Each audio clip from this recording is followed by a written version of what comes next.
The rain fell in relentless, silver sheets, turning the long driveway of Thorne Manor into a dark mirror that reflected every light from the great house. Alexander Thorne, 45, stepped from the back of his chauffeured Bentley at exactly 9:17 p.m., the collar of his charcoal wool overcoat turned up against the wind. His fair skin looked paler under the sodium glow of the security lamps, dark hair already damp and curling at the ends from the short walk. He carried nothing but his phone and the quiet exhaustion of another 14-hour day. As the car pulled away, he paused. Something small and dark moved near the service entrance, half concealed by the dripping ivy. A woman knelt there on the wet flagstones. Head bowed, shoulders shaking. Black Maid's dress clinging to her like a second, sodden skin. White apron transparent now, plastered to her waist. Long dark hair hanging in heavy ropes, dripping steadily onto the stone. Caramel skin glistening with rain and tears. 38 years old, but carrying the weight of twice that many sorrows. Lila. The name hit him like a physical blow. 20 years dissolved. The girl who had once laughed in his arms under summer stars, who had whispered promises against his throat, who had vanished one December night without explanation, was kneeling 10 feet away, crying so hard her whole body convulsed. He dropped his phone. It cracked against the stone, but he didn't look down. His legs carried him forward before thought could catch up. Lila? The word ripped out of him, half question, half prayer. She froze. Slowly lifted her head. Eyes wide with panic, recognition, grief. Rain streamed down her face, mingling with tears that wouldn't stop. For one suspended heartbeat neither breathed. Then Alexander was there, on his knees in a puddle beside her, arms wrapping around her so tightly it forced the air from her lungs in a broken sob. She resisted for half a second, years of hiding, of discipline, then shattered against him. Her fingers clawed into the wet wool of his coat. He rocked her gently, murmuring nonsense into her hair, I've got you, while the storm raged overhead. He lifted her then. Carried her through the side door into the warm, cedar-scented mudroom. Kicked the door shut. Set her on the long bench lined with boots and coats. Knelt again. Peeled the sodden apron away, unlaced her practical black shoes, rubbed her frozen feet between his palms until circulation returned in painful pins and needles. Only when she stopped shivering did he look up into her face. The same soft brown eyes. The same small scar above her left eyebrow from the time they'd climbed the old water tower together at 19. The same way she still pressed her lips together when she was trying not to cry harder. Why? His voice cracked. Why were you here, every day, cleaning my house, serving my coffee, and never saying a word? Lila swallowed. Reached out. Her fingertips trembled as they brushed his jaw, as though confirming he wasn't a ghost. Because the moment I spoke your name, everything we built would collapse. Yours. Mine. Hers. Hers. She closed her eyes. A fresh tear slipped free. Our daughter, Alexander. Maya. She's 19. She's everything good we ever were. The world narrowed to a pinpoint. His grip on her hands turned vice-like. Tell me, he said hoarsely. Everything. From the beginning. They moved to the small sitting room off the kitchen, the one no one ever used, with its low fire always banked and ready. He wrapped her in the thickest throw he could find, sat beside her on the worn velvet sofa, kept her hands clasped in his. The fire popped softly. Rain lashed the windows. Lila spoke quietly, haltingly at first, then in a steady rush, as though the dam had finally broken. When I realized I was pregnant, your father's men came to the apartment that same night. 2 of them. Polite. Expensive suits. They laid out bank statements, contracts, emails. Showed me how close your first real funding round was. Explained, in calm, reasonable voices, that a public relationship with the help would scare off every investor. They didn't threaten violence. They didn't have to. They just showed me the numbers. How fast it could all disappear. Alexander's jaw clenched until it ached. I believed them, she continued. I was scared. I was 20. I thought if I stayed, I'd ruin you before you even started. So I left. Left a note I never sent. Packed one bag. Took a bus to a town 3 hours away. Got a job waitressing. Had Maya in a county hospital with no one holding my hand. He made a low, pained sound. But I couldn't disappear completely, she said. I needed to know you were safe. Needed to see pictures of you in the business pages, see the company grow. Needed to be close to her future. When she was 7 I moved back to the area. Took night classes. Cleaned houses. Then the position here opened 8 months ago. I applied under my mother's maiden name. Told myself it was temporary. Just until she graduated high school. Just until I knew no one could hurt either of you through her. He lifted her hand, pressed his lips to her knuckles. Tears slid down his own face now. You protected us both. For 20 years. Alone. I wasn't alone, she whispered. I had her. Every time I looked at Maya I saw you. Your eyes when she's thinking hard. Your smile when she laughs at something silly. It was enough. Almost. He pulled her into his arms again. Held her until her breathing steadied. Until the fire burned low. Then the doorbell rang, sharp, impatient, cutting through the quiet like a knife. They both tensed. Alexander rose first. Kept her hand in his as they walked through the darkened hall to the front entrance.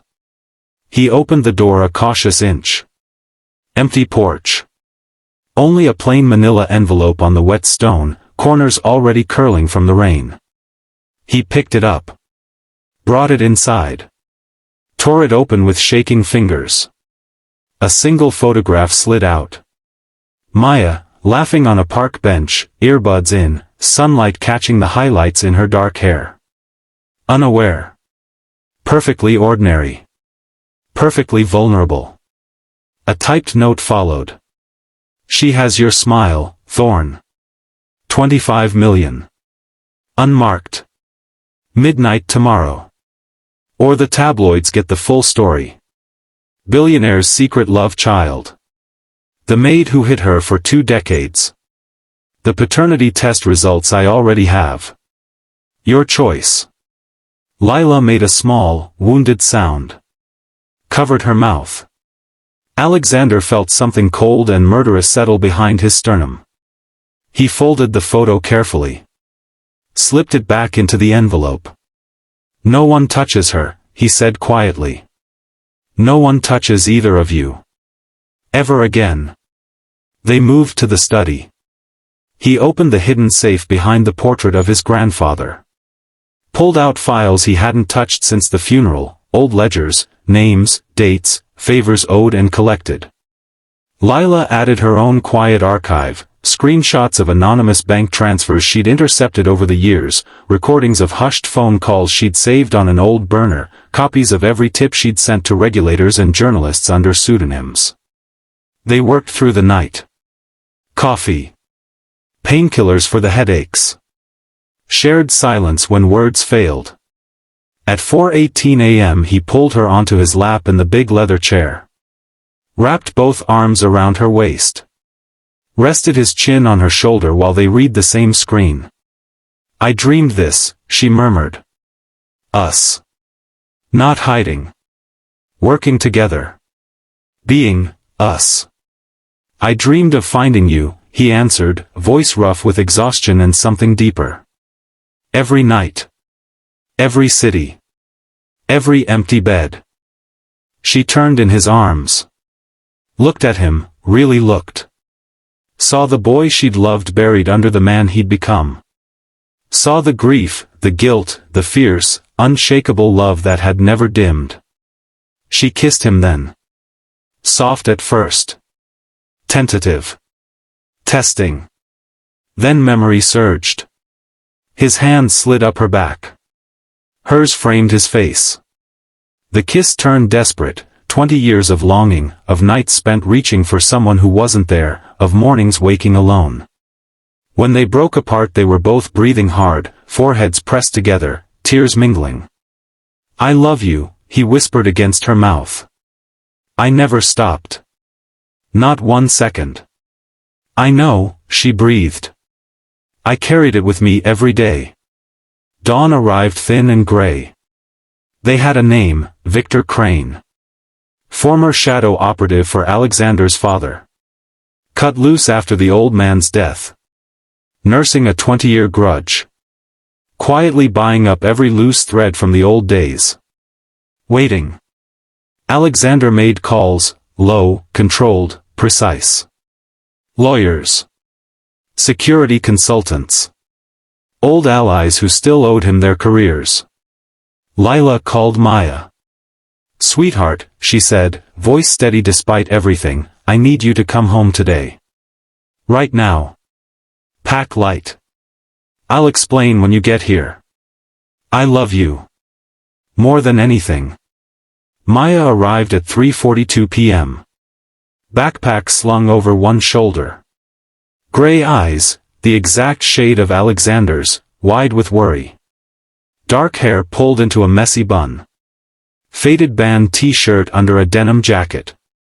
She stepped into the foyer. Saw her mother standing beside a tall man in shirt sleeves, sleeves rolled to the elbows, eyes red-rimmed but steady. "Mom?" Lila walked forward slowly. Took Maya's hands. "Maya, this is your father." The girl looked at Alexander. Really looked. Recognition flickered, then shock, then something raw and unguarded. "You're him? The one in the stories?" Alexander opened his arms. Maya hesitated, 2 heartbeats, then ran. He caught her. Lifted her clean off the floor. Held her so tightly she gasped. She buried her face in his shoulder and cried, great, heaving, releasing sobs that shook them both. Lila wrapped her arms around them from behind.